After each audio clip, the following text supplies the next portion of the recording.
Bonjour, je m'appelle Guillaume Alain. Je suis étudiant en doctorat au MILA avec Yoshua. Et puis, je suis présentement en train de faire un stage chez Google Brain. Je vais vous parler aujourd'hui dans le fond, l'aspect plus pratique, parce que toute la semaine, vous avez vu pardon. Vous avez vu beaucoup de théories, modèles, comment faire de l'optimisation. Et puis, peut-être que vous n'êtes pas encore certain à la maison, comment vous pourriez faire pour appliquer tout ça. Donc, je vais vous parler un peu de ça. Je commence en vous résumant les leçons ici. Donc, je vais vous parler de quel GPU acheter. Je vais vous... faites ça. Il faut acheter un GPU Titan ou 1080, mettre ça dans un bon desktop. Linux, c'est encore mieux. Utiliser des modèles préfabriqués en ligne, donc on ne reprogramme pas tout. Imiter le code des experts. Faire des sanity checks pour s'assurer que nos inputs et nos outputs ils sont corrects. Et puis, bien s'organiser parce qu'en machine learning, c'est facile de faire des grosses gaffes. Et puis, c'est des... Enfin. Et puis, en bonus, je vais vous parler d'ensemble de modèles pour la classification. Donc, comment on s'équipe pour faire du deep learning? Le deep learning, c'est un peu particulier parce que ça roule entièrement sur des GPU, à quelques exceptions près. Et puis, ben, pour ça, il faut que je vous parle. Un GPU, c'est quoi? Pourriez-vous me donner une idée dans la salle? Qui a une idée, un GPU, c'est quoi? Qui en a un à la maison? Qui a déjà roulé une tâche sur un GPU? OK. Bon, ben, un GPU, c'est un accélérateur de calcul qui a son propre RAM. Donc, c'est comme un petit ordinateur branché dans un ordinateur. Et puis, ça permet de faire beaucoup d'opérations en parallèle. Et puis, si j'y avais pensé, j'aurais dû mettre une image sur cette slide-là de personnes dans une galère qui rament tous ensemble. Parce qu'un GPU, ça fait des opérations en très grand nombre, mais il faut que ça soit toujours la même chose. Donc, si vous avez un array et puis que vous vouliez, disons, prendre l'exponentielle de chaque valeur, bien, vous pourriez, si on veut, dans ça, prendre l'exponentielle sur 1 milliard de nombres, puis paralléliser de vraiment beaucoup. Mais c'est vraiment parce qu'on fait la même opération sur plusieurs valeurs. Et puis, ce n'est pas surprenant si on veut que les GPU, bien, le mot graphical, c'est parce qu'à l'origine, c'est né dans le contexte du rendu 3D, parce que ça nécessite beaucoup de calculs de triangles, d'occlusion, et puis quels triangles sont projetés devant quel autre triangle. Puis, c'est des calculs qui se paralysent bien parce que c'est vraiment la même chose. Puis, ben, ça sert aussi pour multiplier des matrices gigantesques. Puis, c'est pour ça que c'est pratique pour le deep learning, parce que le deep learning, c'est de la multiplication de vecteurs, souvent. Là. Donc, un GPU, si je regarde ici sur la motherboard, vous avez votre place, la place pour le CPU, la place pour le RAM pour le CPU, donc la mémoire vive. Et puis, sur cette motherboard-là, il y a 4 ports PCI Express. Donc, elle est un peu exceptionnelle parce que normalement, on n'a pas 4 gros ports de même. On en a juste, disons, un ou peut-être 2.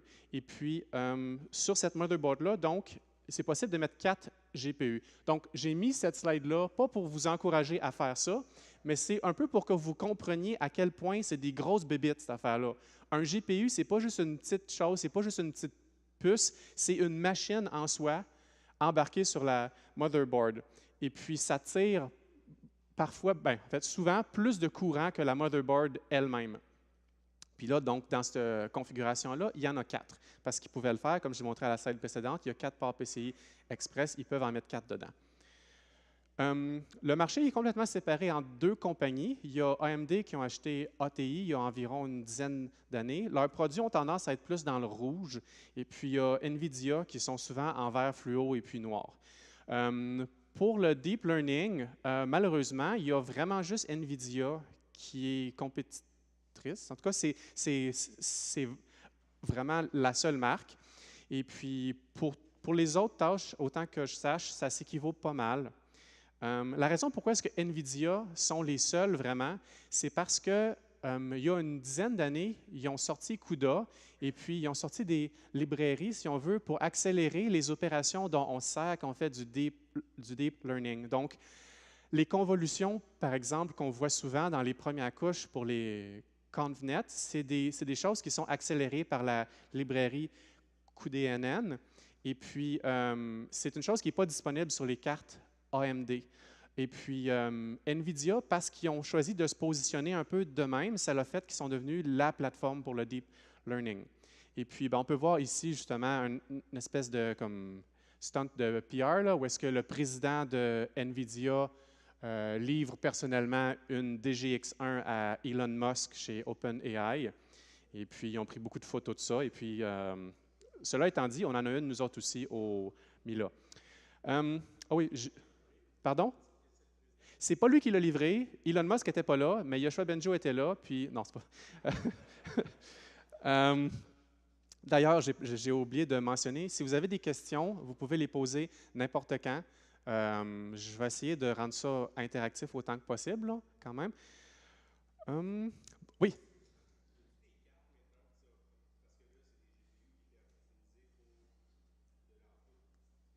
Oui. Il y a toujours eu des cartes sans output pour faire du rendu 3D sur des render farms. Là. Il me semble déjà, mais il me semble à un moment donné, dans un magasin de hardware, il y a comme une quinzaine d'années, il y avait un animateur à côté de moi qui magasinait pour une carte, puis c'était pas pour faire des jeux, c'était pour faire du rendu pur sans l'afficher sur. Puis, présentement, c'est vraiment. C'est comme si le deep learning bénéficie de tous les gamers qui se plaignent parce que Crysis ne roule pas à 60 frames par seconde sur leurs écrans 4K. Et puis donc, tout l'investissement que NVIDIA peut faire dans le développement de cartes pour gamers nous bénéficie. Et puis, je pense que peut-être que changer leur design pour ne pas mettre de output, c'est pas vraiment utile pour eux. Fait qu'ils mettent souvent des outputs sur leurs grosses cartes graphiques. Et puis, en même temps, il y a beaucoup des cartes graphiques qu'on utilise qui peuvent servir pour des jeux. Il y a Google, par exemple, qui ont fait des accélérateurs de calcul. Ils appellent ça les TPU. Là, et puis, eux ne font pas du output vidéo. C'est vraiment juste du calcul. Oui, donc, si on veut... Ah, pardon, oui, en arrière? La machine, je l'ai ici, ça coûte 150 000 US environ. Oui. Oui. Oui.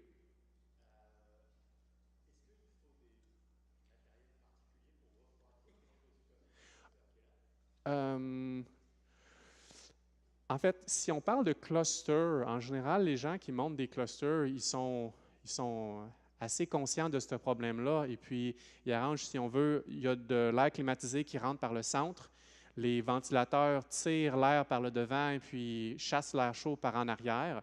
Et puis, ils peuvent aller envoyer l'air chaud sur le plafond, sur le toit, et puis ou diriger ça dans un lac ou dans l'air ambiant ou je ne sais pas trop quoi.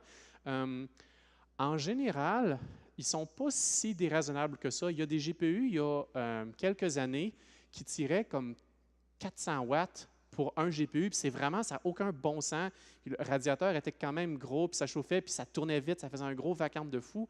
Maintenant, les GPU modernes, si on veut, ils tirent maximum 250 watts, puis c'est étonnant à quel point ils sont silencieux. J'avais peur, en mettant un GPU dans mon ordinateur à la maison, que ça tourne toujours et ça fasse un vacarme de fou, comme c'était le cas en 2008. Puis là, c'est silencieux. Puis en fait, même quand je m'en sers puis qu'il tourne full pin, c'est assez silencieux. Puis quand il tourne pas très vite, je l'entends pas. C'est vraiment merveilleux, là. Mais cela étant dit, pour vous conter une anecdote, là, il y a un moment donné, à notre lab, on voulait installer beaucoup de desktops avec des GPU parce que c'est plus facile d'acheter un GPU, le mettre dans un desktop que de demander un octroi au gouvernement pour acheter du hardware, pour l'envoyer à Calcul Québec qui va l'installer. Puis le pipeline est assez plus court, mais la gestion de l'immeuble nous a dit qu'on n'avait pas le droit de tirer plus que tant d'ampères ou de je ne sais pas trop quoi des murs. Puis, on avait des problèmes parce que les pièces chauffaient trop. Donc, au lab, on a la pièce tropicale. Je, je vous laisse deviner pourquoi. Donc, est-ce que ça répond un peu à... OK. Bon, là, ici, je vous ai mis, si on veut, sur un axe, les cartes graphiques allant de la, si on veut, je veux dire, la moins sérieuse à la plus sérieuse, entre guillemets. Donc, à gauche, j'ai mis la ligne de produits pour gamers, entre guillemets, parce que c'est un mot que j'aime pas vraiment. Et puis, c'est des cartes qui vont, si on veut, de entre 150 $ à peu près, ben, si on compte la Titan comme une carte pour gamer, ça va à peu près à 1500 $ canadiens. Mais sinon, la ligne de produits, si on veut, pour gamers, ça se rend comme 800 $ peut-être. Ensuite, il y a les GPU pour calcul scientifique, entre guillemets, parce qu'ils peuvent tous faire ça. C'est juste que les GPU au centre coûtent à peu près comme 4 fois plus cher. Puis, ils permettent de calculer en flotte 64 un peu plus vite. Ils ont certains features de plus. Ils sont plus robustes. Ils sont faits pour tourner toujours. Et puis, ils brisent moins. Je pense qu'il y a une garantie un peu meilleure. Et puis, ils ont presque tout du cooling passif, dans le sens où il n'y a pas de ventilateur sur le radiateur de ces cartes-là. Il faut vraiment que ce soit mis dans une boîte sur un cluster, puis qu'il y ait les ventilateurs devant qui poussent l'air dans la boîte. Anecdote encore, il y a un moment donné, au lab, on a reçu une grosse boîte de NVIDIA, et puis la boîte devait être livrée à quelqu'un, et puis cette personne-là n'était pas là. Fait que mon collègue et moi, ben, on signe, on l'ouvre, et puis c'était 4 K80 dans le temps où les K80 valaient 10 000 $. Fait qu'on avait genre 40 000 $ de GPU sur la table, puis on avait juste signé. C'est comme, où est-ce qu'on met ça, nous autres, là? mais bon. Donc, j'ai mis en couleur dorée ici certains GPU que je trouve qui sont un peu à un sweet spot. Donc, la Titan X, P pour Pascal, c'est vraiment un sweet spot, je trouve, entre la gamme de produits pour gamer puis la gamme de produits pour le calcul scientifique. Et puis, il y a aussi la GTX 1080 Ti qui est étonnamment proche de la Titan présentement puis qui coûte 2 fois moins cher. Donc, c'est des bons choix. Puis, il y a aussi à droite, j'ai mis les machines montées par NVIDIA.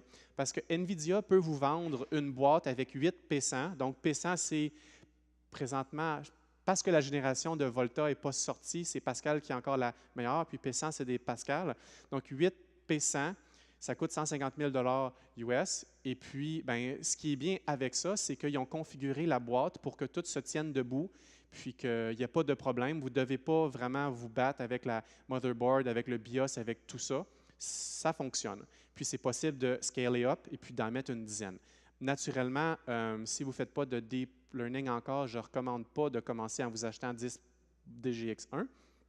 Mais, et puis, autre anecdote, encore aussi, il y a quelques années, un de mes amis travaillait pour une compagnie où il voulait se monter une boîte pour faire du deep learning. Et puis, c'était déjà des experts dans ce domaine-là, mais côté hardware, ils ne s'y connaissaient pas complètement. Et puis, ils ont mis 4 Titans Black. Donc, la Titan Black, c'était la meilleure Titan à l'époque. Ça coûtait 1 500 $. Et puis, ils en ont mis 4 dans une boîte.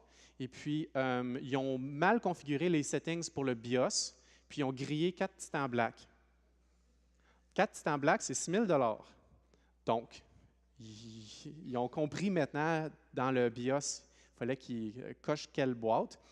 Mais c'est pour vous dire l'intérêt parfois d'avoir des machines configurées d'avance, c'est que vous savez que cette configuration-là fonctionne. Et puis, ben, NVIDIA se porte garant de ça. Et puis, s'il y a un problème, ben, NVIDIA remplace, je crois, mais je ne suis pas sûr. Donc voilà, je vous ai fait un résumé ici de ce que je considérerais comme une solution minimale correcte pour un ordinateur de bureau pour se lancer dans des expériences de deep learning au travail et puis ou la fin de semaine. Oui, question? Oui. Non, non, non, loin de là, loin de là. Honnêtement, j'ai de la misère à comprendre pourquoi est-ce qu'ils peuvent charger 10 fois plus cher pour une carte qui a une performance qui est pas si folle que ça, mais ça a rapport avec les garanties, ça a rapport avec, j'imagine, en fait, en fait, j'aurais répété la question. Pourquoi est-ce qu'ils chargent 10 fois plus cher pour une P100? Est-ce que c'est 10 fois plus vite? Si je pense un peu à comment est-ce que les CPU sont produits, là, il y a une espèce de processus de binning où est-ce qu'ils sont capables de produire. il essaye de produire le meilleur CPU possible, et puis ensuite, il y a quelques petits défauts, et puis tout ce qui n'est pas capable de fonctionner avec une horloge de 3,5 GHz, si on veut, ben, il essaye de baisser la fréquence jusqu'à ce que ça fonctionne bien, puis ils disent, ah ben ça, c'est un processeur 3,2. Mais ce n'est pas qu'au début, ils ont essayé de faire un 3,2. Fait que je ne sais pas s'il y a certains GPU, entre guillemets, pour gamers, que c'est qu'ils ont essayé de produire une chose un peu meilleure, puis ils ont fait le binning, puis ils ont mis la gamme scientifique, puis la gamme normale, mais à la base, c'est beaucoup de la même affaire. Je ne suis pas sûr. Puis j'imagine aussi que le service de remplacement, de quand ça brise, il t'en ship une autre suite, puis il ne te demande pas ce que tu as fait avec. Bien, peut-être que ça fait partie de ça. Puis au début aussi, les DGX1, NVIDIA venait personnellement avec leur groupe de 3-4 personnes pour l'installer et puis ils s'assuraient que ça fonctionne bien. Donc, j'imagine que le coût d'achat de ces boîtes-là, ça joue un rôle pour ça. Ah oui, oui, oui, pardon. Je vais vous parler du ratio de performance. En fait, comme par exemple, ben, c'est parce que le ratio de performance, un des problèmes, c'est que ça dépend sur quelle tâche. Et puis, je ne veux pas dire n'importe quoi parce que c'est enregistré. Donc, mais honnêtement, là, par exemple, la K20 puis la K80, si vous allez en ligne, vous allez pouvoir voir sur le site de Dell, ils en vendent encore, même si ça commence à être vieux. Je ne sais pas pourquoi ils vendent 5 000 $. Mais ça ne vaut pas la peine. Un K20, c'est à peu près genre 2 fois moins vite qu'un K80, puis le K80 se fait planter par un Titan X de genre 2 fois ou 3 fois. Là. Donc, c'est vraiment bizarre parce que la loi de Moore s'applique et puis la dernière génération va souvent comme 1,5 à 2 fois plus vite que celle d'avant. Mais pour une raison mystérieuse, il y a beaucoup de vendeurs qui vendent des GPU d'une génération d'avant ou de deux pour un prix qui n'a pas de bon sens. Bon. Oui, peut-être. Hein? Peut-être qu'il y a un GPU qui a brisé sur les 16 et puis ils veulent juste changer lui puis pas mettre un Titan Black dedans. Ou...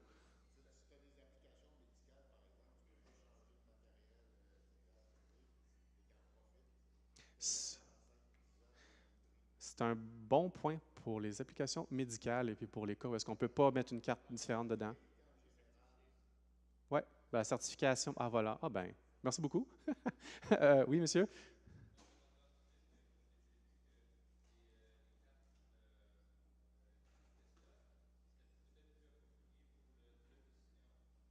Pour le pardon? Pour le? Oui, oui, oui, oui, oui. Oui, effectivement. NVIDIA, OK, je vais répéter le commentaire. Donc, les cartes pour le calcul scientifique sont meilleures pour la double précision, donc Float 64. Et puis, donc, j'ajouterais que si on veut, au début, NVIDIA avait un peu de la misère. En fait, dans les premiers livres de CUDA et puis ça, ils essayent souvent de rassurer les gens en disant oui, oui, on est capable de faire des calculs sur du Float 64 aussi, inquiétez-vous vous pas. Et puis, ce qui arrive, c'est qu'il y a beaucoup de rendu 3D qui est fait avec du Float 32. Et puis, quand il essayait d'appliquer ça à des calculs en physique ou en chimie ou des simulations, ben, c'est facile de frapper la frontière où la précision de Float 32 nuit au calcul qu'on essaie de faire. Et puis, je pensais que ça m'arriverait jamais, mais ça m'est déjà arrivé en faisant une fonction de faire un unit test et puis me rendre compte que ça ne marchait pas. Puis je me dis, voyons, pourquoi ça ne marche pas? Puis là, je débug, je regarde. Puis à la fin, ben, c'est une affaire de float 32 qui arrondissait, puis qui perdait de la précision sur des entiers d'environ genre 100 000. Puis, ben, sauf que pour le deep learning, on utilise beaucoup de float 32, puis il y a même des gens qui essaient d'utiliser du float 16 parce que ça pourrait aller plus vite. Fait qu'il y a la question de à quel point est-ce que le deep learning fonctionne bien sur du float 16, puis ben ça, j'en parlerai pas trop, mais c'est une autre histoire. Je reviens à ça. Donc, une GTX Titan récente sur un bon desktop. Vous pouvez mettre une GTX 1080 Ti, ou vous pouvez même en mettre deux. Un bon disque dur SSD parce qu'on ne voudrait pas que le bottleneck soit le chargement des données. Ça prend un disque dur d'extra aussi, juste pour que les données puissent être mises puis pour loguer les expériences et puis pas trop se battre avec. Par exemple, le dataset de ImageNet prend 150 gigs. Donc, il faut quand même prévoir le mettre en quelque part, ce 150 gigs-là. Linux, ça serait mon choix de préférence, mais il y a des gens qui utilisent TensorFlow sur Windows. Je ne voudrais pas me battre avec ça. Windows pour faire de la programmation, j'aime pas trop ça, mais c'est une autre histoire. macOS, ça fonctionne bien aussi, mais oui. J'en ai aucune idée. C'est enregistré. Je vais me retenir de ne pas dire. C'est bon, c'est bon. Non, je ne suis pas au courant. Je suis pas au courant de tests qui ont été faits pour comparer de manière fiable justement la performance sur Windows, Linux, macOS. Puis ça, j'imaginerais que ça se ressemblerait assez parce que n'importe quand que la librairie elle est bien faite, si on veut, c'est le GPU qui va tourner puis qui va faire beaucoup de calculs. Donc, ça devrait être comparable. Ça devrait être comparable. Mettre un bon processeur quad-core, disons, le processeur n'est pas si important que ça, mais non, vous n'avez pas besoin de mettre un gros monstre Xeon avec 16 cœurs. C'est de l'argent mal dépensé, ça, parce que souvent, le bottleneck, c'est le GPU, mais ça prend un CPU quand même correct. Puis, ça m'est déjà arrivé dans un certain contexte. C'était sur une machine il y avait 16 GPU, puis il y avait 24 CPU. Fait que quand on lançait une job sur un GPU, ben, il divisait 24 par 16, ça donnait un CPU par job.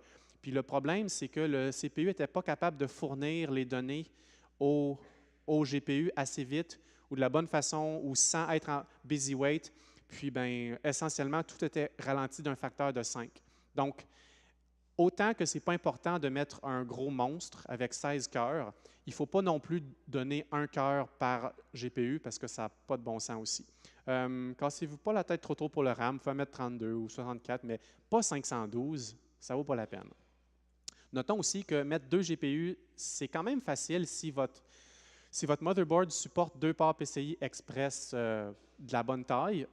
C'est assez facile, mais rappelez-vous de l'histoire de la personne qui a mis 4 titans black dans un ordinateur. En mettre 4, c'est une expertise que je n'ai pas. Oui, notez aussi que, comme on disait, un GPU, ça tire environ 250 watts. Donc, 2 titans plus un CPU, ça tire environ 600 à 700 watts. Et puis, il faut se laisser une certaine marge. Donc, à la maison, dans un desktop avec 2 titans, c'est une image du modèle que j'utilise. C'est l'espèce de modèle Gold 100 watts. Puis, une source de courant, ça ne coûte pas si cher que ça. Et puis, plus qu'il y a d'overhead, si on veut, plus que ça va être silencieux. Parce que quand la source de courant fonctionne à pleine capacité, le ventilateur tourne vite, puis ça peut être assez bruyant. Donc, achetez une source de courant assez bonne, puis il n'y aura pas de trouble. Oui?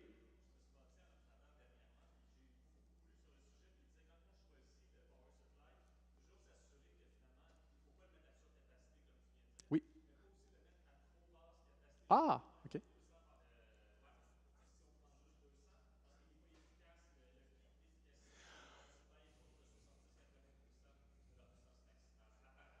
Ah, je comprends, c'est intéressant. Donc, le pic d'efficacité des sources de courant sont à peu près à 70, serait à peu près à 70 de la capacité maximale.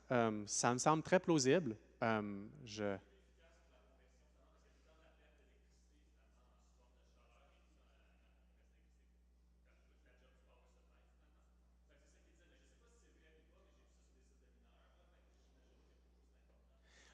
Ben, je recommanderais aux gens qui se montent des boîtes un peu extrêmes avec des GPU qui tirent beaucoup de courant puis des sources de courant particulières d'aller lire des sites web justement de personnes qui sont des experts pour monter des systèmes un peu fous, là.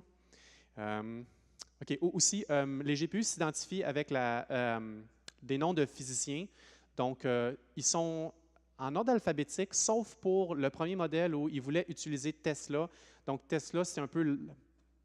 On l'oublie parce que c'était il y a comme 10 ans, là. Donc, Fermi, Kepler, Maxwell, Pascal, Volta. Présentement, la gamme de produits Pascal est disponible, puis Volta sont presque là. En fait, il y a du hardware Volta qui existe. Au lab, on en a un, mais les drivers ne sont pas en ligne. Et puis, la série de Titan porte des noms un peu drôles, là. Il y a la Titan Black, qui est un Kepler.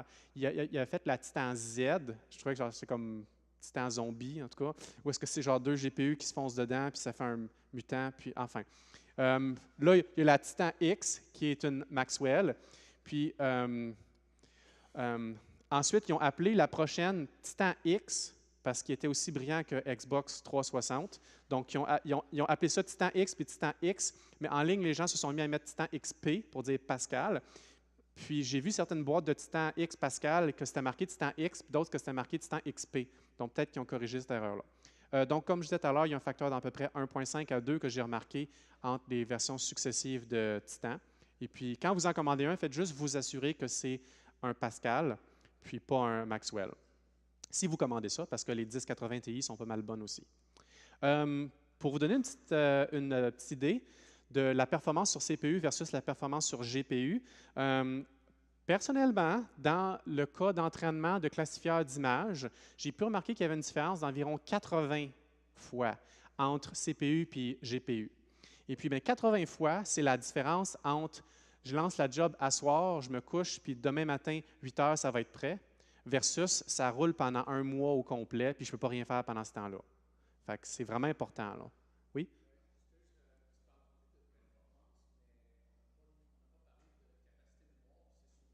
Oui, ça arrive. Ça l'arrive. En fait, tu as raison. J'ai oublié d'en parler sur ma slide avec l'axe de. Et puis, oui, c'est vrai. Donc, j'ai oublié de parler de mémoire. Puis, la gamme de GPU pour gamers ont tendance à avoir beaucoup moins de RAM, beaucoup moins, 2 fois moins de RAM peut-être, que la gamme de produits pour le calcul scientifique. Cependant, avec la dernière génération, la 1080 Ti a 11 GB de RAM, puis la dernière Titan a 12 GB de RAM. Puis, sauf que il y a eu certains, pas des scandales si on veut, genre dans la génération d'avant, la 970 qui avait 3 GB de RAM, en fait, la 970 avait 3 GB de RAM, la 980 avait 4 GB de RAM, puis la Titan en avait 6, je pense. Mais ce qui se passait, c'est que sur la 970, il y avait une espèce de bizarreté parce que c'est comme s'il avait pris une chip, il avait scié une chose, il avait mis ça dedans, puis là, si vous aviez le malheur d'utiliser la dernière tranche de 1 gig ou de 500 MB sur votre 970, tout allait 8 fois plus lent. Donc, la première partie du RAM était aussi vite, mais la dernière partie était bizarre. Puis ce genre de choses-là, c'est le genre de choses louches qu'ils pourraient faire sur des cartes gamer, mais sur des cartes plus sérieuses, ils ne feraient jamais ça. Ils ne sont pas censés, en tout cas. Puis là, il y avait des gens qui essayaient de voir comment est-ce qu'ils pouvaient, si on veut, interdire à leur GPU d'utiliser cette dernière place-là, mais c'était difficile de se battre avec. NVIDIA, je pense qu'ils ont sorti une update et puis je n'étais pas vraiment au courant, sauf que tous les gens qui ont pensé économiser 200 $ en s'achetant une 970, ils payaient le prix. Je reviens à cette slide-là. Aussi, cette différence de 80-là, c'est une différence que j'ai pu constater sur des expériences d'entraînement de classification d'images. Ce n'est pas nécessairement le genre de performance que vous auriez pour toutes les tâches de deep learning. Il y a quelqu'un qui me disait que sur du NLP, il avait remarqué qu'entre CPU et GPU, c'était environ de 2 à 4 fois plus vite. Donc, ce n'est pas 80. Et puis, NVIDIA qui essaie de vendre leurs produits et puis trafiquer les benchmarks un peu, se pète les bretelles en disant que c'est 200 fois plus vite. Mais 200 fois plus vite, il faut vraiment construire la tâche où ça serait vraiment meilleur. Et puis, disons qu'un estimé conservateur, c'est peut-être, genre, je ne veux pas dire que la moyenne entre 4 et 80, c'est 20, là, mais ça va dépendre de votre problème. Mais faire de l'entraînement de modèles profonds sans GPU, c'est une mauvaise idée. Ça, c'est sûr. De l'utilisation de modèles profonds sans GPU, c'est une autre histoire. Puis je vais vous en parler. Comme par exemple ici, c'est parce que ce n'est pas tout le monde qui utilise l'apprentissage profond qui doivent entraîner un modèle pendant 2 semaines. Puis, donc, j'ai mis, si on veut, dans la rangée du haut, c'est les valeurs sur GPU. Dans la rangée du bas, c'est les valeurs sur CPU. Et puis, dans la colonne de gauche, c'est pour entraîner. Dans la colonne de droite, c'est pour l'utiliser. Donc, je veux faire un entraînement sur 1 million d'images. Je veux faire 10 passes sur le dataset au complet. Et puis, je suis capable de passer 100 exemples par seconde avec un GPU. Donc, c'est une configuration raisonnable parce que Inception sur ma Titan X Pascal, ça fait à peu près 100 exemples par seconde. Donc, si j'entraînais sur GPU, ça prendrait 28 heures. 28 heures, un jour, c'est pas si pire. Sur CPU, ça prend 92 jours. Bien, 92 jours, c'est une mauvaise idée. Par contre, si je regardais le temps d'évaluation pour faire la classification sur 1000 images, admettons que ma job, c'était de classer 1000 images. Je pouvais passer une journée pour faire de l'entraînement, puis ensuite, je fais la classification. J'entraîne pendant 28 heures, puis je fais de la classification pendant 10 secondes. C'est un peu bizarre, mais sur CPU, j'entraîne pendant 92 jours, puis là, je fais de la classification pendant 80 secondes.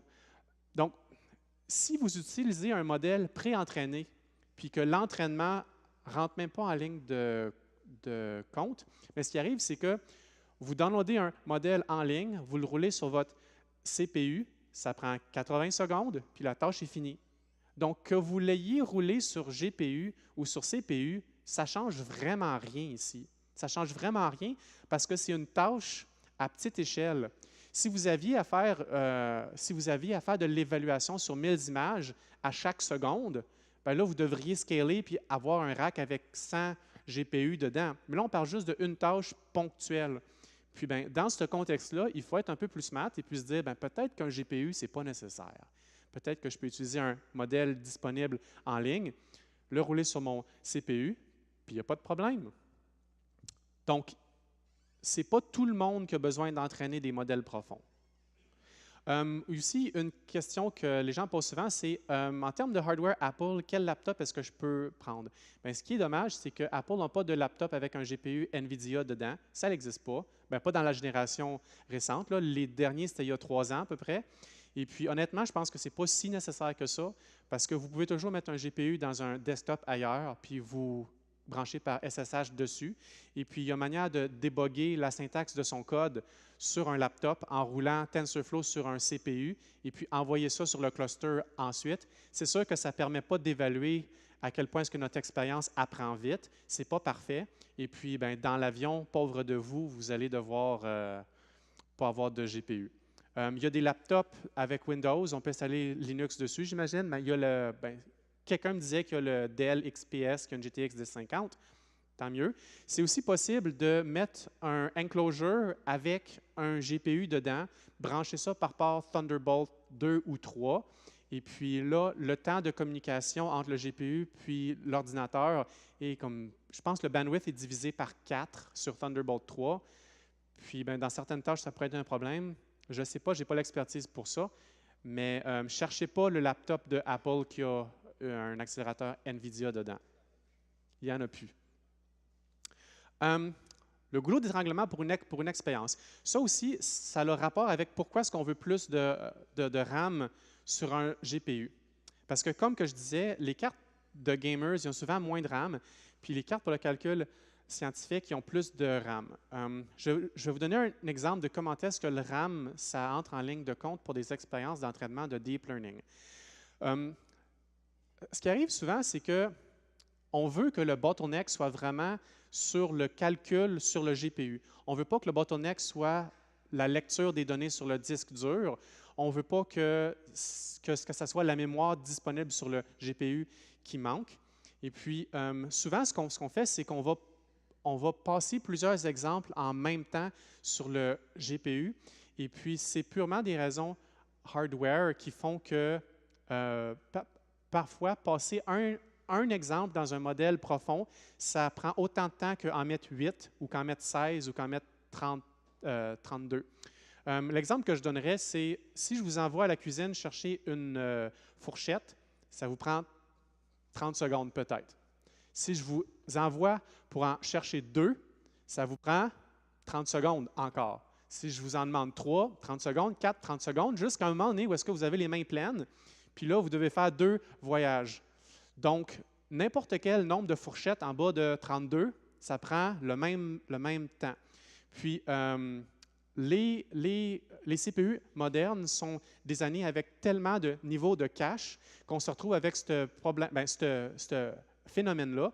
Donc, si je pense que pour rouler une mini-batch, donc pour passer 8 exemples ensemble, si ça me prenait 300 millisecondes, pour 16, ça me prend le même temps, puis pour 32, ça me prend le même temps, puis à 64, bien, ça double. Si je pense la taille fois le temps que ça me prend, ça me donne le nombre d'exemples par seconde que je suis capable de visiter. Bien, je pourrais voir que dans la colonne du centre, ça me permet de voir 25 exemples par seconde environ. Là, ici, avec 16, ben, ça prend encore le même temps. Fait que c'est 16 fois ça, ça me fait 2 fois plus. Avec 32, ça me prend encore le même temps. Fait que ça me permet de visiter 100 exemples par seconde. Puis maintenant, avec 64, ça me prend 2 fois plus longtemps. Donc, je ne fais pas vraiment de gain en termes d'exemples par seconde. Donc, on pourrait s'imaginer que quand on entraîne un modèle ici, on veut se rendre au sweet spot qui, dans cet exemple-là, serait 32. Mathématiquement, il y a des raisons pourquoi est-ce que les exemples les mini-batchs les plus petites sont les meilleurs, mais en termes pratiques, on veut se rendre au niveau où on en passe le plus. En fait, on veut passer le plus d'exemples par seconde. Et puis, en général, des tailles de mini-batch de 32, 64, 128, c'est des choses qui ont de l'allure.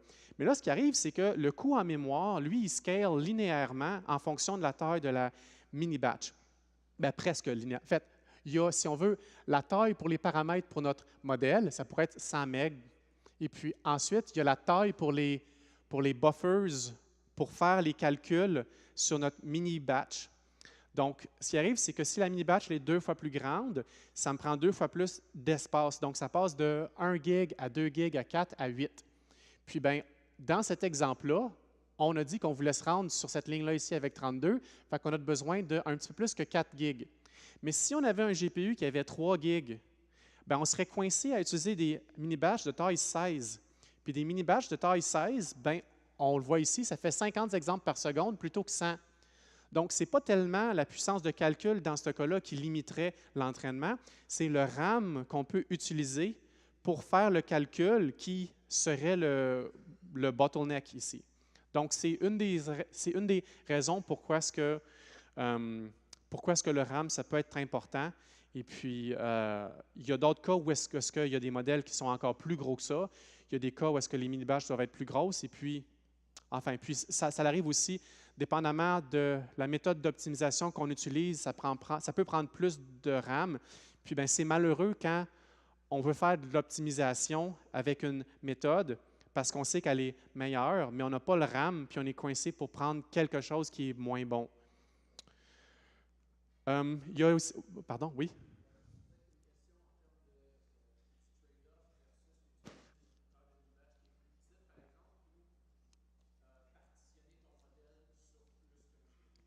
Ah,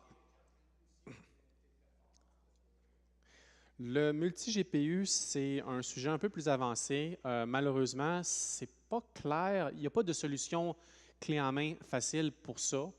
Effectivement, il y a manière de séparer entre plusieurs GPU, séparer les données ou séparer le modèle. Est-ce que la première partie du modèle roule sur le premier GPU et la deuxième partie roule sur le deuxième? C'est une des configurations possibles. On peut faire les deux aussi. Puis là, bien, il y a toute la question de comment on parallélise entre plusieurs machines, pas juste plusieurs GPU dans une même machine. C'est pas tellement le genre de sujet où je m'attarderais pour une introduction un peu à ça, mais effectivement, il y a un moment donné où est-ce qu'on arrive au maximum de la performance de un GPU et puis il faut se demander, on fait quoi? Oui?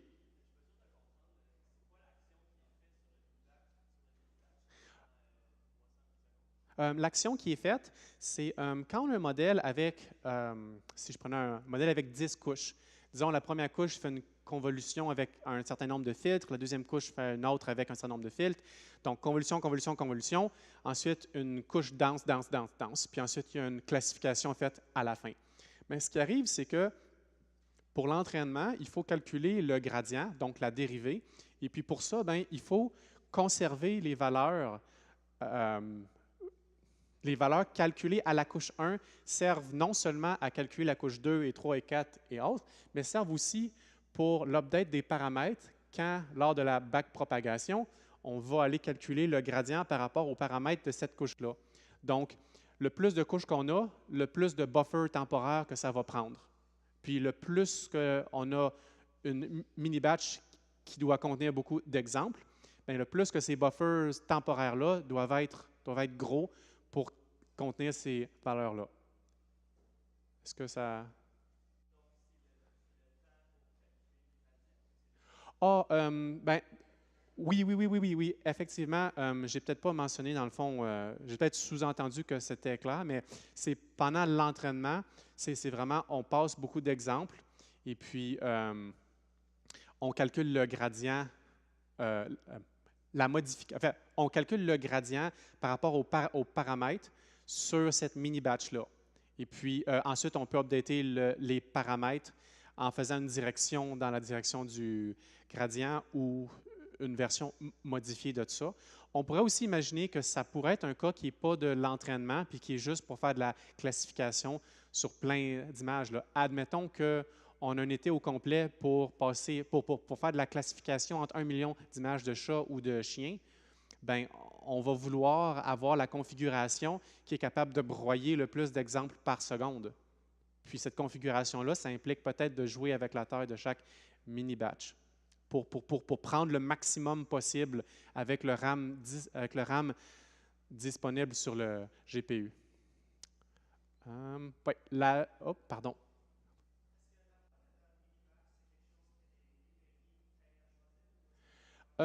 Honnêtement, c'est un peu bizarre parce que ce qui arrive, c'est qu'à chaque fois que tu roules ton expérience sur une plateforme différente, tu essaies de prendre la mini-batch la plus grosse possible, puis tu regardes ce qui rentre. C'est un peu bizarre quand tu t'entraînes à la maison, puis tu peux utiliser une mini-batch de taille 64, puis ensuite tu envoies la job sur le cluster, ça plante, tu dis, oui, c'est quoi qui ne marche pas? Tu regardes, passer de RAM. OK, ben, je vais essayer 32, passer de RAM. 16? Ouais, OK, ça marche. Puis tu dis, bon, OK, 16, ben, je devrais-tu modifier autre chose pour essayer de faire 32? Je devrais-tu pas lancer ça sur ce cluster-là, mais lancer ça sur un cluster avec des GPU qui ont plus de RAM? Ça vaut-tu la peine? Ce cluster-là, il est plus occupé que lui, mais lui, il a moins de RAM. Donc, en général, j'essaie de faire ça le plus gros possible, tant que ce soit pas plus gros que 64 ou 128. Comme je dis, mathématiquement, il y a une raison pourquoi est-ce que mini-batch de taille 1, ça pourrait être considéré comme meilleur, mais il y a de la recherche sur ça, puis c'est pas exactement clair. Il y a des gens qui ont des bonnes raisons pour dire que mini-batch de taille 1, ça sera optimal, mais le hardware fait qu'on n'a pas vraiment le choix de prendre des mini-batch de taille plus grande. Puis, il me semble avoir lu un article où il essayait de dire qu'avec des mini-batches plus grosses, il était capable de faire certaines affaires, puis c'était pas si pire, mais en général, prenez 32 ou 64, puis c'est pas grave.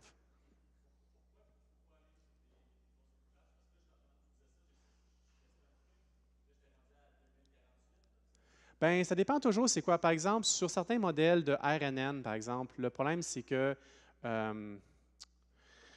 c'est quoi là? Je me lance. En fait, c'est qu'il y a des personnes qui me disaient que ça prend tellement de temps faire la propagation dans le modèle parce que le modèle est tellement long, si on veut, en termes de couches, parce que c'est un RNN déroulé sur, mettons, 100 time step ou 1000 ou en tout cas, que pour que ça vaille la peine, il fallait que les mini-batches soient très, très grandes.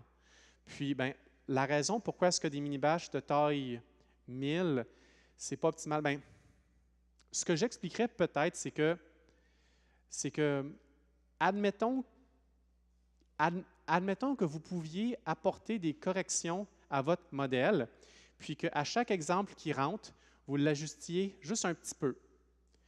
Maintenant, on imagine ça versus une situation où est-ce que... comment je dis ça? C'est comme si tu passes 1000 exemples, puis pendant les 1000 exemples, tu n'as pas le droit d'utiliser l'update que tu aurais bien voulu faire à la 500e pour influencer ton choix à la 1000e, parce que tu dois en passer 1000 avant de calculer quelle modification tu dois faire. Tandis que dans le cas où est-ce que tu en ferais un par un, bien, à chaque fois quand tu vois l'exemple numéro 2, bien, c'est en fonction des paramètres mis à jour pour l'exemple numéro 1. Quand tu vois l'exemple numéro 3, c'est en fonction des paramètres mis à jour pour l'exemple numéro 2. Puis, bien, si ce n'était pas du fait que c'était moins vite pour le hardware, bien, on pourrait vouloir le faire avec des mini-batches de taille 1. Maintenant, on ne vit pas dans ce monde-là, parce qu'on vit dans le merveilleux monde des GPU. Et puis, mais cela dit, entraîner par coup de 1, c'était ce qui se faisait il y a 20 ans, parce que le hardware était tel que c'était une bonne idée pour eux. Oui, il y a des personnes qui demandent aussi quelles solutions cloud sont les meilleures. Là, je pense que je vais devoir accélérer. Il y a des personnes qui demandent quelles solutions cloud sont les meilleures. Et puis, personnellement, je pense que les solutions cloud, c'est fait soit pour les gens qui veulent vraiment scaler up puis qui ont besoin de GPU en quantité monstrueuse, genre 1000 GPU pendant une semaine, puis ensuite 0 pendant un an, ou pour des gens qui... en fait, Google Cloud Platform, il offre un API aussi où est-ce qu'on peut faire de la classification d'images. Donc, on soumet une image, on paye 1/10 de scène, puis ça nous classifie ça parmi 1000 classes. Donc, ça ne demande aucun deep learning, ça ne demande pas d'expertise vraiment. Et puis, c'est un service cloud qui peut être bon. Mais pour les besoins d'apprendre comment le deep learning fonctionne, je pense que les solutions cloud ne sont pas très avantageuses si on considère qu'un GPU, ça coûte 150$ le plus cheap possible. Là. Puis, ben, c'est raisonnable. Et puis, oui.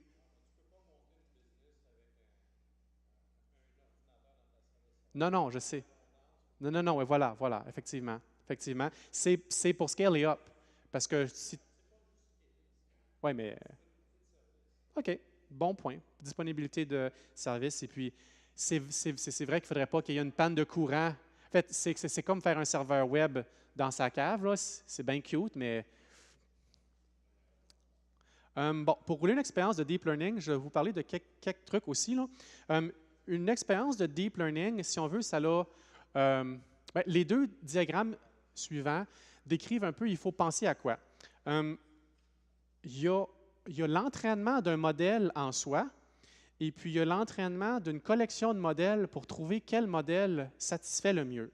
Donc, en haut, si on pense pour un modèle, donc on a des hyperparamètres. Je viens de perdre mon son. OK. On a des hyperparamètres qui permettent de définir un modèle. Donc là, je parlerai du nombre de couches, le nombre d'unités cachées par couche.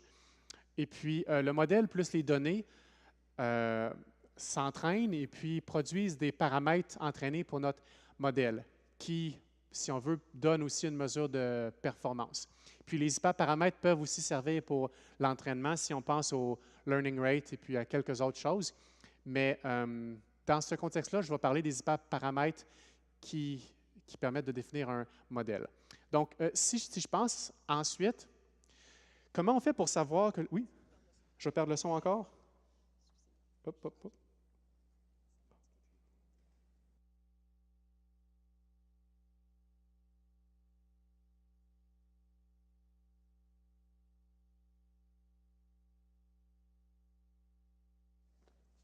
Donc, les micros pour gamers n'offrent pas ce service-là, mais les micros de gamme professionnelle offrent un service de changement de pile. Donc, quand on a plusieurs... OK. Quand on a un modèle, entraîner un modèle, ce n'est pas si compliqué que ça, parfois, mais il y a des hyperparamètres, puis ce n'est pas clair, est-ce qu'on doit mettre 10 couches, est-ce qu'on doit mettre 20 couches, est-ce qu'on doit utiliser un modèle de tel type, de tel autre type, combien d'unités cachées.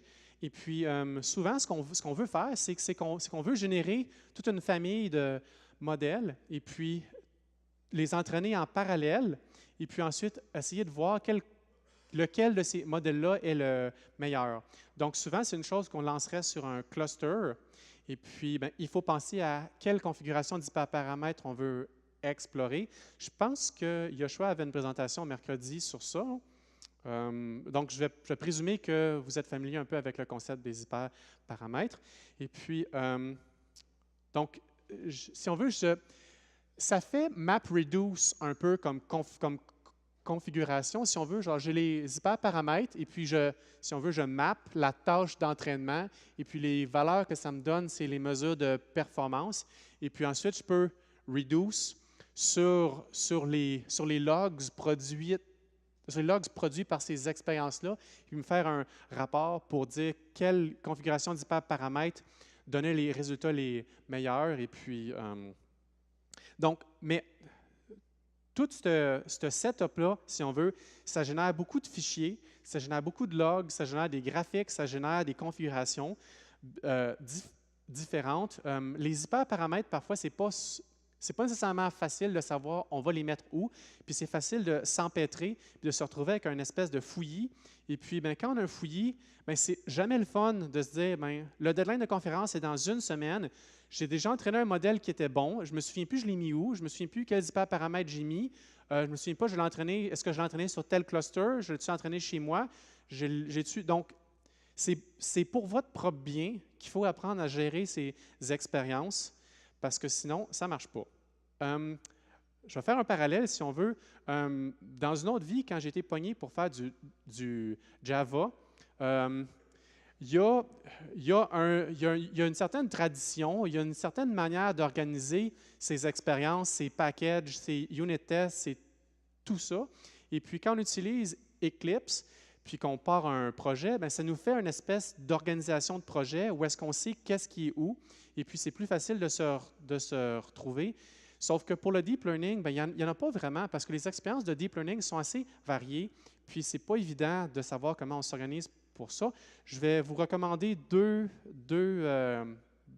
essais, deux posts de blog de personnes qui essayent de faire de leur mieux pour décrire comment elles fonctionnent, puis comment est-ce qu'ils s'organisent. Puis, bien, dans un cas, c'est quelqu'un qui écrit un article pour la conférence de NIPS.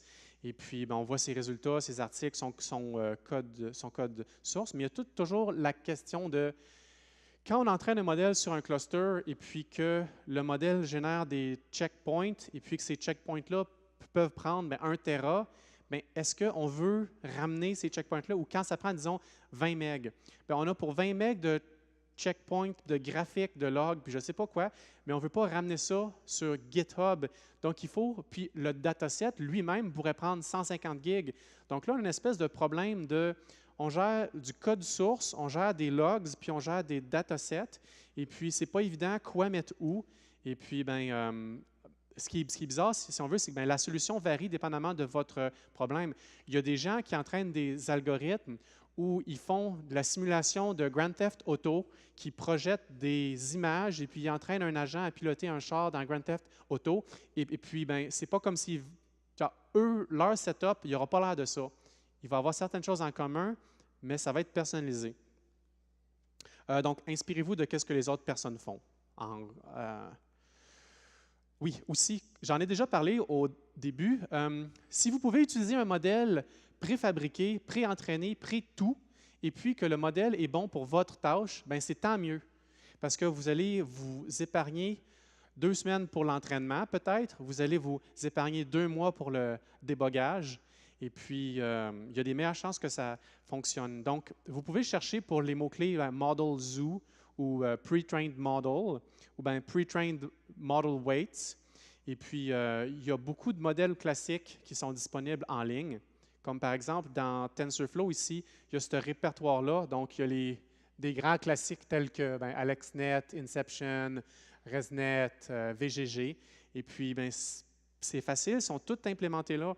Puis des fois, ce qui arrive, c'est qu'il y a un article de 8 pages qui parle de certaines idées, décrit un modèle vite, montre des expériences. Et puis, dans ces 8 pages-là, ils ne décrivent pas le modèle de manière assez précise pour le réimplémenter, tout pareil.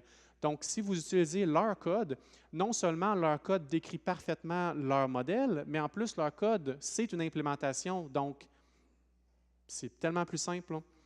Keras aussi offre une collection de modèles pré-entraînés que j'aime beaucoup. Donc, Keras, ça roule sur TensorFlow et sur Theano.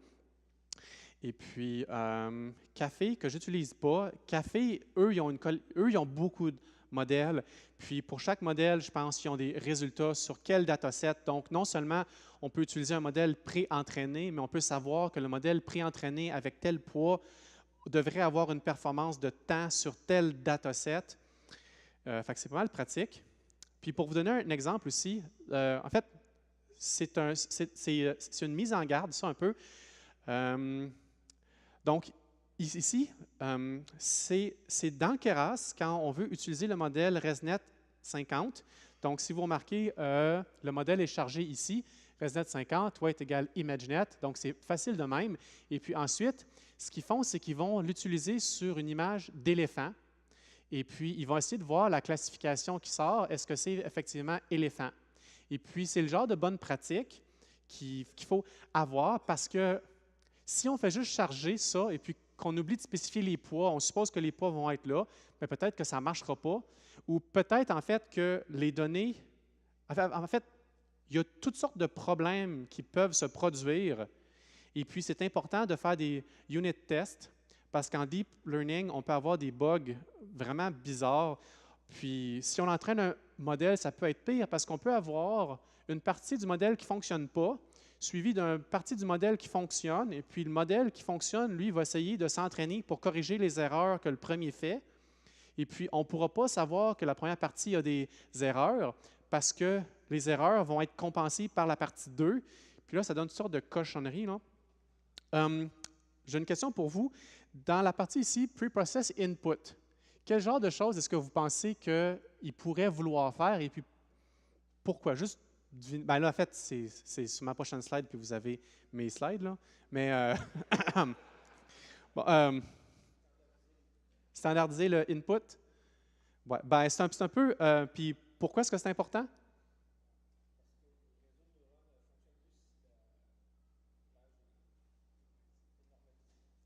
Les réseaux de neurones fonctionnent mieux si la plage est normalisée. Je pense qu'en général, c'est une bonne idée de normaliser, effectivement. Stabilité numérique. Pardon? Ah! C'est la réponse que je voulais. Pendant l'entraînement, ils ont pre-processed leur input exactement de même. Donc, vos réponses sont bonnes aussi, puis je suis d'accord que normaliser les inputs, c'est une bonne idée. Puis d'ailleurs, le pre-processing qu'ils font, c'est à peu près ça. Donc, ce qu'ils font ici, donc j'ai copié une partie du code, j'ai coupé quelques lignes, là, mais donc, ils réordonnent leurs canaux et puis ensuite, bien, ils soustraient une valeur différente de leur canal de bleu par rapport à leur canal de rouge parce que pendant l'entraînement, bien, je parie qu'ils sont entraînés sur un dataset qui avait peut-être plus de rouge que de bleu en moyenne par canal.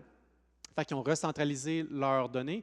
Mais ce qui est important ici, c'est que si les données d'entraînement n'ont pas la même tête que les données de test, bien, on s'expose à des erreurs. Puis, par exemple, si vos données d'entraînement étaient toutes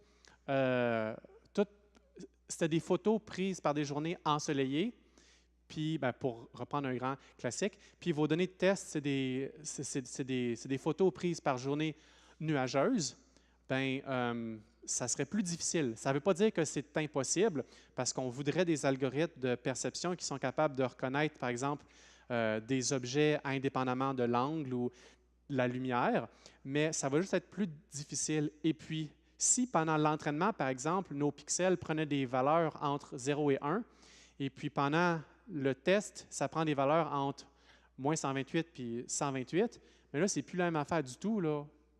Le pauvre, il ne peut pas savoir c'est quoi cet objet-là qu'on lui donne. Donc, c'est juste, si on veut, pour vous conscientiser au fait que quand on utilise un modèle préfabriqué, pré-entraîné et puis tout, ce n'est pas une garantie que ça va fonctionner parce qu'il faut encore s'en servir correctement. Donc, allez voir, si on veut, le code source, allez voir un exemple où quelqu'un s'en sert et puis où ça fonctionne. Je vous recommande cet article-là qui est assez intéressant avec toutes sortes d'exemples de comment est-ce que les choses peuvent foirer. Exploration d'hyperparamètres. Oui, là, je vais vous parler de loguer des résultats pour être capable de se retrouver un peu dans ces hyperparamètres, là. Donc, on veut produire des logs et puis on veut produire des checkpoints aussi. Il y a beaucoup de... Vous avez le choix pour faire du deep learning entre utiliser, en général, Caffe, Theano, TensorFlow, PyTorch ou Torch. Je vais vous parler de TensorBoard, qui est un outil qui vient avec TensorFlow, que j'aime beaucoup, qui est disponible aussi dans PyTorch. Et puis, c'est un outil qui vous permet de facilement produire des logs pour vos expériences, comme quand là, il y a du code TensorFlow, ce n'est pas vraiment important, mais ça définit certaines quantités comme la perte et puis la précision. Et puis ensuite, on a juste à faire tf_summary.scalar, on lui donne un nom, puis on spécifie la variable. Même chose pour train accuracy. Et puis ça, évidemment, ça demande un peu plus de code, mais ça nous permet de produire des graphiques de même à peu près tout seul. Ça nous permet de surveiller plusieurs expériences qui s'entraînent. Comme là, ici, j'ai 10 expériences qui roulent en parallèle. Et puis, TensorBoard donne une couleur différente pour chaque. Puis c'est possible, si on veut, de voir que ça l'entraîne bien. En fait, cette couche-là, la précision, si on veut, se rend à presque 1. Ça correspond ici à la loss qui descend à presque 0. On peut voir que la trajectoire jaune aussi, ça l'entraîne bien. La trajectoire verte, on dirait qu'elle s'enligne vers la bonne valeur. Les autres sont un peu stallés. Puis, ben, ce qui est bien avec ça, c'est que visuellement, on peut inspecter assez vite comment se développent 10 expériences. On peut voir aussi, est-ce qu'on les arrête, est-ce qu'on les laisse rouler, et puis c'est assez pratique visuellement d'avoir ce feedback-là. Donc, plusieurs expériences. Aussi, conseil général, ça c'est un truc, ça m'a pris 1 an avant de catcher cette affaire-là, mais c'était ailleurs, non? Si vous avez une expérience qui roule pendant 10 heures, puis qui produit un graphique à la fin, ce qui arrive parfois, c'est que votre graphique n'est pas correct. Donc, j'ai ce graphique-là. Puis, ben, oups, je n'ai pas affiché la bonne valeur. Oups, je n'ai pas ma légende. Ou, ben, oups, c'était 2 graphiques que je voulais, ce n'était pas 1. Mais le problème, c'est que vous n'êtes pas pour rouler 10 heures d'expérience pour rajouter une légende sur votre graphique. Il faut que la production des rapports, la production des graphiques, la production de ce que vous allez lire à la fin soit indépendante de l'expérience roulée. Comme ça, s'il y a certaines expériences qui ont foiré, bien, vous pouvez relancer ces expériences-là, produire les graphes, et puis ça se fait un peu de ça. Ou si vos graphiques, vous voulez en produire plus, vous pouvez mettre la légende, changer le titre et puis tout, mais c'est facile de juste relancer la génération de graphiques. Il faut vraiment que je me dépêche plus. Ça, je saute ça. L'ensemble de modèles. Les ensembles de modèles, c'est un concept un peu intéressant. C'est un peu différent du reste de ce dont j'ai parlé, mais c'est une idée intéressante, puis je vais juste couvrir ça aussi un peu. Donc, si vous inventez une nouvelle méthode expérimentale, que je vais représenter par cette image-là avec un peu d'argent bleu, donc les données rentrent d'un bord, et puis si c'est pour une tâche de classification binaire, disons que vous obtenez une erreur de classification de 30 Disons que c'est une tâche qui est assez dure. Donc, la méthode pile ou face donne 50 d'erreur ici, puis votre méthode en donne 30. 30, c'est quand même bon. Mais ça donne que pour cette tâche-là, la méthode de l'état de l'art, si on veut, elle est capable d'avoir 25 d'erreur. Donc, je vais utiliser le dessin en or ou jaune pour parler de la méthode de l'état de l'art. Donc, votre méthode n'est pas vraiment meilleure que l'état de l'art, et puis vous vous demandez quoi faire. Bien, la réponse à bien des problèmes, c'est du duct tape. Donc, ce que vous allez faire avec ça, c'est que vous allez duct taper 3 modèles ensemble. Vous allez faire une espèce de vote. Vous allez, donc, à gauche, les 3 modèles vont voter. Est-ce que l'image, disons, c'est un chat ou c'est un chien? Et puis, la classification qui gagne, c'est la classification sur laquelle les modèles s'entendent. Donc, si on pense à qu'est-ce que ça va prendre pour que les modèles se trompent collectivement, bien, il faut que 2 ou 3 d'entre eux se trompent. Puis la probabilité que 2 ou 3 d'entre eux se trompent en même temps, bien, c'est 21,6. Donc, les chances d'erreur sont maintenant de 21,6 Donc, on est passé de 30 à 21,6 en combinant 3 instances du même modèle. Donc, là, je vous le décris comme si ça marchait bien, là, mais il y a une espèce de paradoxe ici, parce qu'on n'a rien fait de plus vraiment. Puis en fait, si je pense à ça, donc je passe de 30 j'essaie de battre 25 je duct tape 3 instances de modèle ensemble, puis ça me donne 21,6. OK, mais d'un coup parti, pourquoi est-ce que je n'ai pas duct tapé 3 fois le meilleur modèle ensemble, puis là, j'obtiendrais 15,6 d'erreur, juste en faisant un vote populaire. Mais d'un coup parti, pourquoi est-ce que quelqu'un se borderait d'inventer un nouvel algorithme? Si on pouvait juste faire ça, on prend ce qui est le meilleur, on en tape plusieurs ensemble, puis bien, magie. Donc, il y a quelque chose qui ne marche pas. Et puis, est-ce qu'il y a quelqu'un qui pourrait me suggérer qu'est-ce qui ne marche pas? Je vais donner la parole à quelqu'un qui n'a pas encore parlé. Je pense que tu n'as pas encore parlé. Ouais, ben, c'est ça. C'est la dépendance des erreurs que chaque modèle font. Parce que ce qui arrive, c'est que un même modèle entraîné 10 fois, il va peut-être être un peu différent. Des fois, l'ordre des données, ou peut-être qu'on peut les entraîner, les 10 modèles, ou les 3 ici, sur des sous-ensembles de l'ensemble d'entraînement qui sont différents. Fait que peut-être le genre d'erreur qu'ils vont faire va être un peu différent, mais peut-être qu'un convnet de genre 5 couches avec tant d'unités cachées, puis ça, va faire le même genre d'erreur. Et puis, ben, ça ne donne rien qu'on en mette plusieurs ensemble. Puis, ben, quand il y a trop d'experts qui sont pareils, ben, ils se trompent ensemble de manière coordonnée quand ils pensent tous pareil. Notons aussi qu'il y a certaines tâches de classification où est-ce que, ben, on ne peut pas le savoir. Si j'ai pris une photo d'un chat ou d'un chien dans le noir, ben, moi, je le sais si c'était un chat ou si c'était un chien, donc je marque, j'étiquette ça. Ensuite, je donne ça à... Je pourrais avoir 1000 experts. Le problème, c'est que ça, ce n'est pas classifiable. Donc, 1000 experts, ça donnerait une réponse qui ne serait pas meilleure que 1. Puis, donc, c'est à réfléchir aussi. Notons aussi que, okay, une des raisons pourquoi est-ce que je parle de ça, c'est parce que, ben, il y a une dizaine d'années, Netflix ont fait un défi, si on veut, où est-ce qu'ils fournissaient, si on veut, une matrice avec des films par colonne puis des utilisateurs par rangée. La matrice était assez vide parce que ce n'est pas tout le monde qui a vu tous les films. Et puis, ils demandaient, si on veut, de prédire certains endroits où eux-mêmes avaient laissé des valeurs manquantes. Puis, ben, qu'est-ce qui se passait? C'est qu'à chaque fois qu'une équipe, puis il offrait 1 million de dollars à quelqu'un qui serait capable de battre leur performance d'un facteur plus grand que 10 Puis bien, ce qui se passait, c'est qu'à toutes les fois qu'une équipe trouvait un algorithme meilleur, bien, il y avait une autre équipe qui pouvait juste dire ben, on va faire ça nous autres aussi. Fait qu'ils duct-tapaient la meilleure méthode avec. Fait qu'on se retrouvait, si on veut, plus que l'algorithme gagnant, c'est une espèce de mutation bizarre entre tout ce qui pouvait marcher. Et puis, ben, en pratique, ça peut être une bonne idée, ça. En pratique, j'en parle parce que c'est pour le défi Netflix, c'est une bonne approche.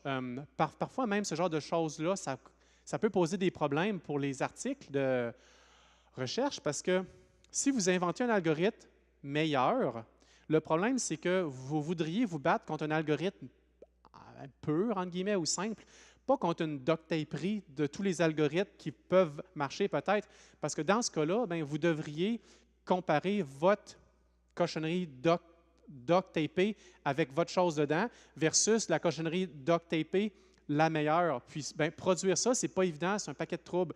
Donc, des fois, pour des articles, ce n'est pas évident de se comparer à ce qui est le meilleur.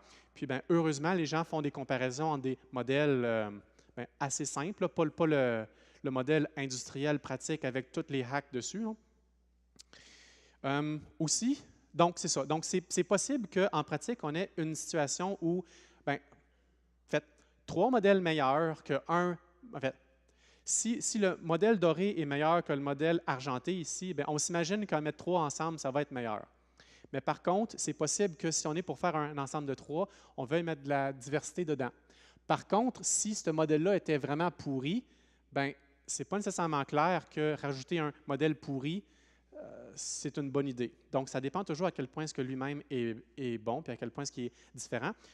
Notez aussi que le coût computationnel pour plusieurs modèles, il est plus élevé parce que vous roulez maintenant 3 modèles ou bien 6, donc ça vous coûte 6 fois plus de temps de processeur.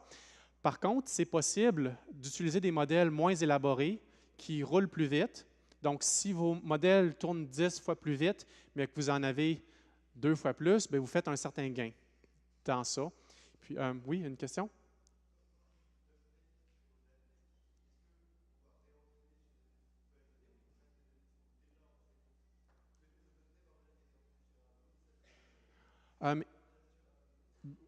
Donc, est-ce qu'on réentraîne tous les modèles dans le fouillis de modèles?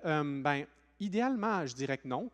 Idéalement, si on veut, ça serait un peu comme dans une compagnie, vous avez votre système de production avec tous les classifieurs qui fonctionnent bien. Puis, si on veut, sont entraînés, sont figés. Et puis, si vous voulez en rajouter un, bien, vous pourriez comparer la performance avec versus la performance sans. Mais il faut quand même que le domaine de input, si on veut, soit compatible. Là. On ne peut pas mettre une chose entraînée pour classifier des pingouins avec une chose faite pour traduire deux langues, là, ça ne marche pas. Là.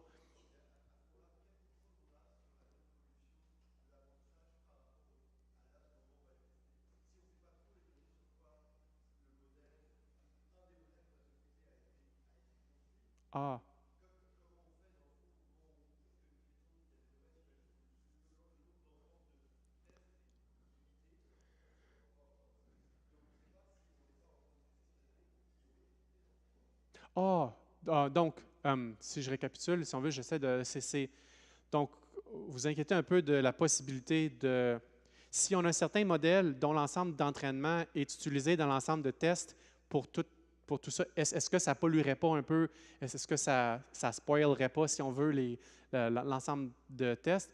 Ben, j'imagine qu'il faut être prudent, puis faut essayer, j'imagine, de bien se souvenir, on a entraîné quoi sur quoi aussi. Là. Cela dit, il y a manière de combiner des experts ensemble où on les entraîne. En fait, le premier exemple, on l'entraîne pour qu'il fasse le mieux qu'il peut sur tout.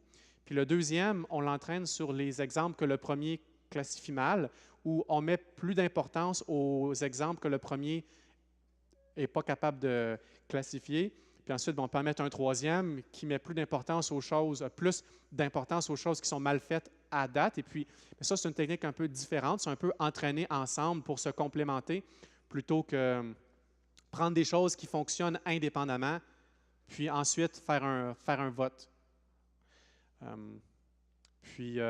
Bon, c'est ça. Donc, quand on combine plusieurs experts ensemble, ben, parfois ça aide. Parfois, il faut un peu de diversité aussi bon que les experts puissent être. Et puis, ben, bonne aventure dans le merveilleux monde du deep learning.